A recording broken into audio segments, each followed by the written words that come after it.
listening to Your Music, Your Business, a podcast putting you in the room with music industry professionals so that you actually hear it first.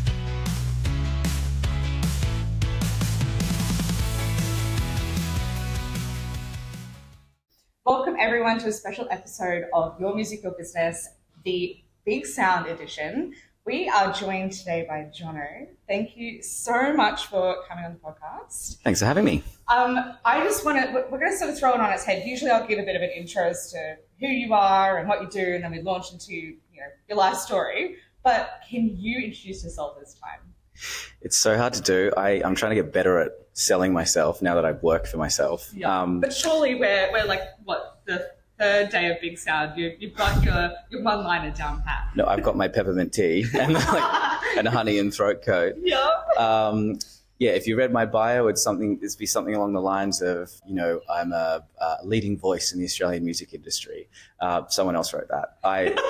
Sure. Let's try with somebody else. I'm a music fan, and I never intended to work in the music industry. We can get into the path later, but I started out as a journalist, went to Triple J, produced radio and content for a long time, and then found myself on the business side of music. So now I'm an industry consultant working with non-music businesses, helping them interact with the industry and with artists, and working on other ad hoc projects with artists and people I like. And it's actually a really beautiful time for me at the moment. Yeah. Not having the pressure of like a big corporate job. Must be so refreshing, and probably refreshing also to come to a Big Sound and not be sitting in a corporate job, right? Because is this your first time post corporate job at Big Sound? Yeah, it is actually. Yeah, and it's really nice because there are so many beautiful things about having a job that has a wage, especially in music as well, with where the industry is at. I was really blessed to have like a beautiful career and trajectory and so on within big companies, but. Yeah, being by yourself, it's like you're your own boss, and you've been through this. It's terrifying. Like no one really talks about the fear and the imposter syndrome, and it doesn't matter what stage in your career you're at. You're still that 16-year-old kid or whatever with worries and hopes about the world. Exactly. But yes, that's my intro. I love it. It's like the perfect amount of. I'm impressed that I've done a lot of things, but also I'm still shit scared because it is the reality of this industry. And on the podcast, we've definitely talked about that. I think there's literally one episode where I talk for 45 minutes about how rough it is to be a founder, and I just trauma dump on. It's great. Trauma dumping is what podcasts are, really, right? Exactly right. If it's not for me, then surely it's got to be for the audience. It's hard to trauma dump in a 15-second soundbite in other forms. Exactly. So how many Big Sounds have you been to then? Oh God. Rough-Timers. Yeah. Oh, Rough-Timers. Yeah. It's only going to show your age. It's fine. I truly don't know, but we sort of connect two things here. We had a thing when I was producing Matt and Alex. We had a thing called Secret Drawer Week, and everyone has like a secret drawer at home that has things that are important to them. It might be love notes and whatever else. I collect every single ticket to every show that I've been to, and every lanyard and whatever. They're probably gross because you can't take these Big Sound bands off to go to shows. I've purposely left it so you careful who you tell. I reckon about 10, I'd say, Big Sounds that I've been to. So over time, skipped a couple here or there, but I love it so much. There's so many different types of conferences and festivals around the world, but this one, just in terms of how close all of the venues are. I haven't been to South by Austin or some of those other overseas ones, but it's just so easy to get around. You just run into everyone on the street, which is really nice. So good. But so stressful too. Yes. I haven't talked to you in a year, and I know you text me, but I. Yes. Or even worse, when you're sort of running towards another meeting and 5 people try to catch you, you're just I just need to go somewhere. Yeah. And I need to not talk in the middle of this going somewhere. Yeah. But for the seasoned people who have been to Big Sound a bit, they're there for the hug on the way through, and they're like, I got you. We're not going to talk. Yeah, that's enough for me right now. Yeah, good. Yeah.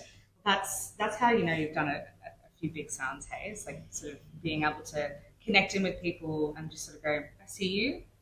Thanks for showing up. Yeah. See you next year. I actually find it's really good for, I've seen a bunch of people, and a friend from New York was here. I might see her today. Schedules, we'll see. But she's going to be down in Melbourne when I happen to be there for a business day. I was like, let's do it then. Let's just not do it here. Let's get some proper time in.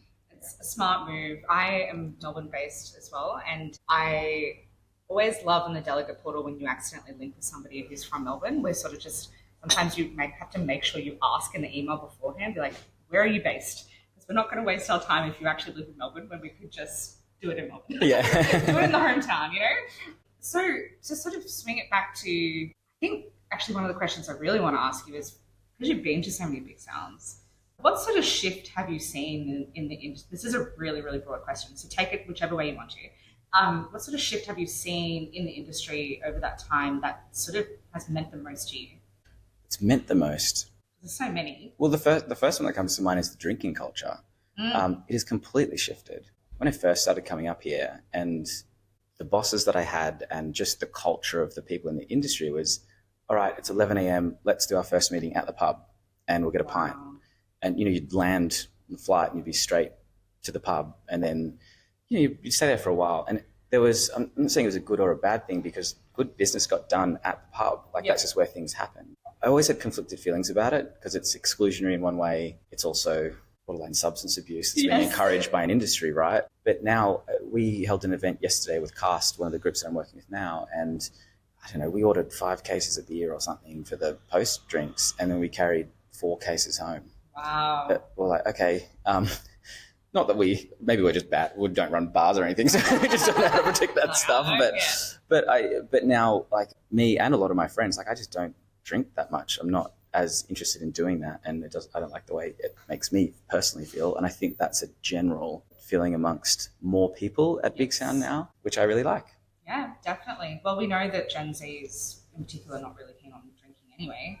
But I tend to agree. Like, most of us aren't drinking, and I think I've drunk maybe half of what I usually would drink this year. And it's been sort of nice. It's made it easier to not get sick. Well, yeah, I mean, I wouldn't have done this on the last day of Big Sound, right? In previous years. Yeah. But that's definitely one thing. I think in the earlier days of Big Sound, and there's sort of, depending on who you talk to, there's, the cultural stewards of Big Sound who would say, we brought in these people from overseas and they signed these deals at Big Sound and it led to X outcome. I think there was loads of that happening a decade ago, even 5-6 years ago. Big Sound's, I don't know, it's got a different purpose. There's a couple of bands here who have actually been through what I'd call just a career cycle, who are now unmanaged and are now showcasing, self-managed, which is really interesting. One way I'm like, that's awesome that you guys are giving this a crack again. I don't know what I'm trying to say. That's awesome, but it is a different type of festival now to sort of what it was. Yes. Maybe those bands actually existed back then. I just wasn't aware of them because I didn't see them on the come up. But yeah, that was just something that I have noted. And I don't know, there's usually one act that everyone comes away with or goes to Big Sound. They're like, okay, we've got to be in this show. And I specifically remember Jackatine. I can't remember what year this was, but Jackatine, I can't remember her Triple J story, whether she'd won Unearthed High or was a part of one of those programs. Sorry to Lockie and Nick and the team. I've forgotten her journey, but she was still in school and did this show, and every A&R in Australia was rammed in that room, and I was at Spotify at the time. I managed to just get in the back to see her. She was phenomenal. Wow. Voice of a young Adele. Wow. I would say, just in that realm. And she's now, I get it wrong, but signed a global deal, I think, with Sony or something like that since. But that was napped her up. Yeah, but it was that was an incredible moment, and that was the discussion point of the festival. So I haven't been sort of as involved in Big Sound this year as I sort of, or at least aware of those sort of things as previous years. But there's always that type of magnet act or magnet conversation. Yes. Definitely as a part of the festival. Yeah. Well, this year I think a lot of people are sort of telling me and sharing with me, and I sort of feel the same. It's actually changed this year a little bit in that people are whispering about particular artists, but they're not necessarily as you must see this artist. Because I think there's just such a huge breadth of talent, which is amazing. But how good is that? So how cool is that? Yeah. Because I've been surprised. I saw I always follow my nose or follow word of mouth. Like that's actually my mantra in life. Yep. I've found accountants, I've found lawyers, I love it. I've found amazing bands and amazing people that I've worked with in my career from word of mouth. And so I'll, be at dinner with someone. I'm like, what are we seeing tonight? I have no agenda. Yeah. Like, come with me to the Tambourines. Like they're playing at 10:15 at this stage. Yeah. Blown away. I'm like, okay, you guys are the next like Spacey Jane, the Ryans. You're on this path. This is awesome. And then I hadn't checked the schedule, but Inkaby played around the same time. Who's I knew Flunt, his father, and he's a young Indigenous rapper who's on this tear. He's still in school. I don't know. Yeah, there's he's just so young, isn't he? Yeah, there's just all these beautiful surprises, and that's zooming out a bit. I think there's a lack of surprise with the platforms that we spend, a lot of time on. Yes. But at a festival like this, that's what you get. And so I try and curate my own experience in that way by not planning too much. Yes, I completely agree. And like just knowing who are the friends that know a lot of people that will then be going to certain showcases that you should probably just be at. Yeah. So it's just like attaching to them for a little bit, then attaching to the next person for a little bit. It's just amazing who you can sort of like end up jumping to. And I think my favorite so far this year has probably been Red. Oh, yes. When I was at Universal, I worked with Red. Really? Before Red had launched, and oh my goodness. I've actually never met someone with a clear idea of the vision of where they want to go. They want to win. What is it when you win? Oh, an EGOT. I was like, it's not just a Tony, but yeah, Red wants to get into musical theatre, acting. Like music is one part of the journey. Sort of reminded me of, I've seen conversations with Childish Gambino around in his career, and Matt O'Kine as well. I mentioned this just because I think it's kind of funny, but he's he truly set up his career in that way. Acting and broadcast and comedy, and he has a hip hop project. But without believing in yourself and telling other people that that's your vision, like how are you going to get there? Exactly. And I don't know how deep you want to go on tall poppy syndrome, but I think I'll just leave that comment right there. Even the microphone was saying leave the comment there. Yes, I completely agree, and I think I'm finding it very fascinating how many people are so much more comfortable now to sit in what I would call their slashes. Like I do this, slash this, slash this, and it's refreshing. It's good that people are actually owning what they want now. Darcy Haven, like another highlight, but as I understand, I'm not that active on TikTok, but is big in book talk. Oh, really? And has converted that audience to music. And, this is where creators are going. And I truly believe, that where music deals and label deals and those types of deals are at the moment, I think that the future of deals will actually be around creators, not necessarily musicians, because now we're seeing, podcasters and, we'll call them influencers and the like, who are like, okay, I've always had an interest in music. Way easier to make and distribute music than it's ever been. So centering a creator is something I was chatting to someone yesterday about. I actually think that there'll be deals around the IP of a creator, and music will be one part of that. That really excites me, that type of thinking and that type of concept. I am so curious about that too, and I think a lot of artists are struggling with figuring out where they want to stand on that. But I think it'll be interesting to see how many more conversations start to pop up about that soon, because I think we really are going towards that space, and I think musicians are dragging their feet, from my perspective, on the fact that unfortunately it is mostly brand and then music now. It's not about the music and then the brand comes second. Well, let's get into it. This is what I talk to artists about, and we're talking about being founders and the like before. I do a lot of workshops with artists, and I do a lot of speaking at different things. I love talking to artists. Being involved in those bigger corporations, depending what role you're in, I've actually never been further away from the artists, which is one of the most frustrating things for me. Now when I talk to artists, the first thing I ask them is, because often it's in the context of how do I, build a career? How do I, get big or whatever? The first question is it enough for your art to just exist? Sit with that and ask yourself that, creating your own cultural legacy, your own history with the art that you make. Like, what is the actual purpose? Because quite often in direct conversations with artists, they'll be like, I put this song out, I got X number of likes on Instagram, I didn't get playlists, I didn't get radio. I'll ask them, well, who told you that you should get that? And was that a part of your goals that you set for yourself? Like, what's your vision for your art? Coming right back to the start of like why you're making the art. And if there is a commercial outcome and that is a path you want to go down, absolutely, like, let's talk. Let's go hard. Yeah. Let's build your audience, but you need the right mindset with that. You don't necessarily deserve X number of wins. Set the North Star, and then we'll set a strategy on that path. But is it enough for your art to just exist? For me now, it's very easy for me to say I've written a bunch of music and had writing projects and whatever. And they were from a beautiful time when I started dating my wife and sorts of things. So for me, it's like, it's that personal thing. And my kids will get to hear that music and be like, oh, Dad, those lyrics are shit. Like, but you're deep, man. Like, deep thinker. I can tell how much you love me. But that's sort of what I'm trying to instill in artists, or when I speak to them, if they're receptive to it, is having a founder mentality to their career in music if they want those commercial outcomes. And what I mean by that, there's a great book called The Lean Startup, and it sort of introduces the concept of MVP, most viable product, and the idea that you're the CEO of your career.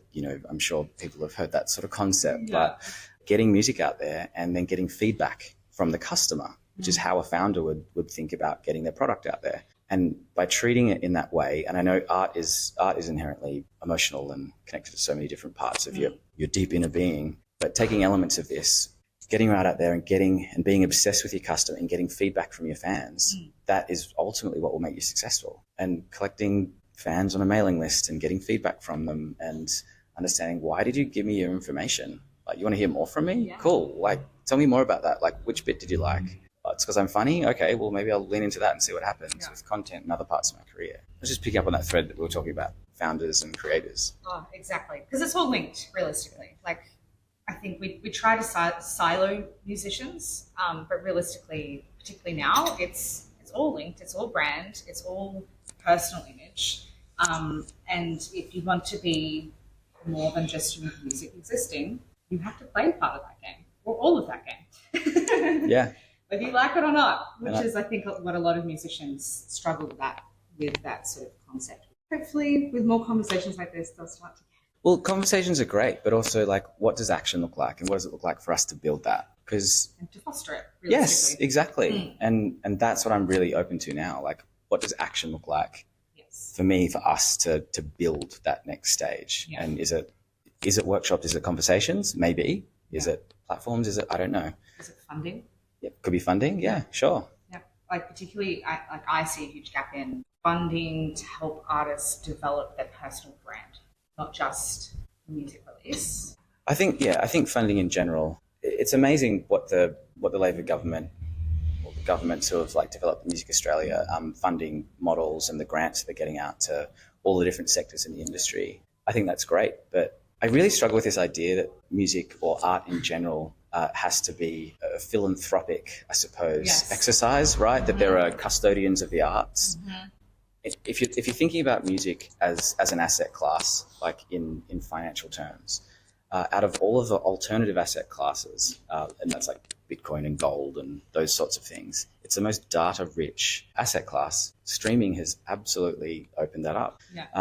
There are 40-odd different types of private equity, private funds around the world. BlackRock, KKR, Blackstone, you name it, all the biggest private equity players see it. Primary Wave and Harborview and Reservoir and Mert Mercuriades, who, he started the Hypnosis Song Fund in 2018-19. He used to manage Elton John and Chic, Nile Rodgers. Oh, wow. That fund ended up being listed on the London Stock Exchange. That's why we're seeing all these like big multiples of, the bigger artists. Justin Bieber selling his rights for $200 million and Queen going for $1.2 billion with Sony. Anyway, I'm going to go too deep into this sort of rant, but music is inherently an investable asset class. And grants absolutely play a part as a part of that, as an injection to Australian musicians to go overseas and do everything they need to do to build an audience. Yeah. But in my time after finishing up with Universal last year, I had a lot of time to go back to my journalistic roots and read reports and dive into the economics of music. What became really apparent is broadly the major labels are owned by overseas entities. So there's the the profits are going offshore.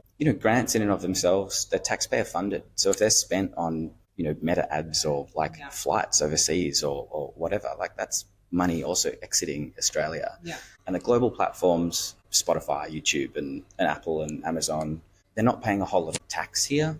Another macro view of that, in the US, there's 300 million odd algorithmic signals. We're importing a whole lot of culture. So to keep it really simple, there are arrows with $1 going out of Australia and culture with an arrow going into Australia.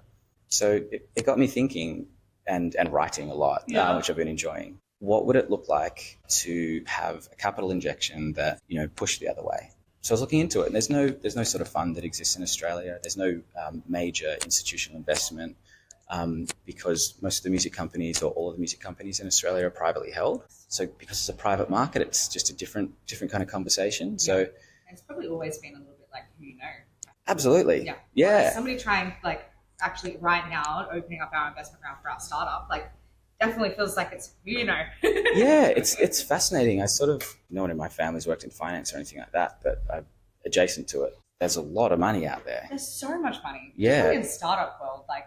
When I moved into startup world coming from music industry, I was like, oh my God, there is so much. And if you just take one moment to think about, well, okay, if this amount of money went towards an artist's career, let's say, that could literally make their career. We have more successful artists probably tenfold. So quickly. I agree. It's having access to that type of money in an easier way. Firstly, the sort of problem that I was looking into is is it investable? What does that even look like? Who's doing that now? How do you even make it tangible? Yeah. Yeah, but the second part of that is what do artists actually need? Is it money? Is it support? Is it what does that actually look like? Education. Yeah, and I think a lot of that's some of the conversation I've been having with artists and labels. This concept that now that streaming is one of the biggest sources of recorded music income for people, for artists and labels, money used to be a lot faster when products were physical. So when you went to go and buy an album, an artist could sell 1,000 or 500 or 10,000 or whatever. Then they'd have a whole lot of cash to go and spend on production for the tour. They'd be up and away, and then they'd monetize in other ways. Streaming has allowed many more artists to make money in their career, but money flows slowly, depending on which distributor you're with. At the point of the stream, it can be 3 months until you see money from that. So the money flow is really slow. I've actually talked to a couple of, won't name them, but one of Australia's biggest bands, a member of them, and they've been retired for a while. They're asset rich, but cash flow poor, which is a really interesting thing. Yeah, very interesting position to be in. Yeah, and just the way that money moves. That's what I'm interested in now, or what I've become interested in, just from having time to, read about this and have these types of conversations and try and understand from a macro point of view, what does the music industry need? What do artists need if Australian artists need to battle against those sort of macro kind of economic conditions or whatever? And, what role could I play in that? So these are the questions that I'm asking myself and asking artists and asking investors and banks and all sorts of things. I'm untethered. I can do whatever I want. So I'm That's so good. Yeah, it's a really great spot and fun spot to be in. But yeah, I'm working on something now in that space and testing all these assumptions like a good founder. And look at you go. Really stepping into that founder space. Yeah. I'm really enjoying it. Started my career in government, really. I worked at the ABC, and they drill into you whatever the opposite of capitalism is. And having your own personal opinion. Yeah, it's really interesting just to see my journey coming out this other side.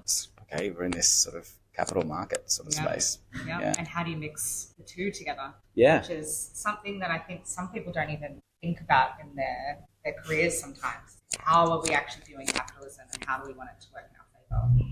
Yeah, there's really interesting, whatever your politics are, but there was a really interesting comment made and sort of a shift in tone, I suppose, from Prime Minister Anthony Albanese. He talked about this concept of progressive capitalism. Oh, sorry, it was progressive patriotism. And I think Jim Chalmers sort of took that point, and progressive capitalism sort of went in that way. Can progressive capitalism exist? I don't know. There are definitely ESG pushes and endeavours with super, and there's, impact money out there and that type of thing. Picking up on that thread, can you legitimize music as an asset class for rich, greedy people Yeah. over there, or actually just people who love music and Yes. happen to have a lot of money. Yeah. Yes, it's out. It exists. It's out there. Yeah. It is. There are tailwinds behind the music industry from streaming, from live. Goldman Sachs, put out their Music in the Air report, and CAGR's 6 to 7%. So that's growth of the whole music industry. So over the next 10 years. So recorded music last year generated $40 billion globally, and that will go up to $100 billion by 2035. Insane. So there's never been more money to be made in the industry. It's just who is that distributed to, how and why. And for Australian artists to have a chance, not to have a chance, that's the wrong way to shape it. For Australian artists to develop careers beyond our borders, they need a capital injection. Well, I'm really curious to see where you end up taking that in the next Me too. 6 to 12 months. I'm curious too. Probably so is my wife now. Yeah, very curious to see where you end up, and probably we'll have to have you on a full-length podcast in a few months just to see where you actually ended up, because I'm personally really fascinated. I think the audience would be so fascinated as well. I'd love to come back. Thanks for having me. Oh, thank you so much for being on it, and best of luck for the rest of Big Sound. Thank you. Same to you.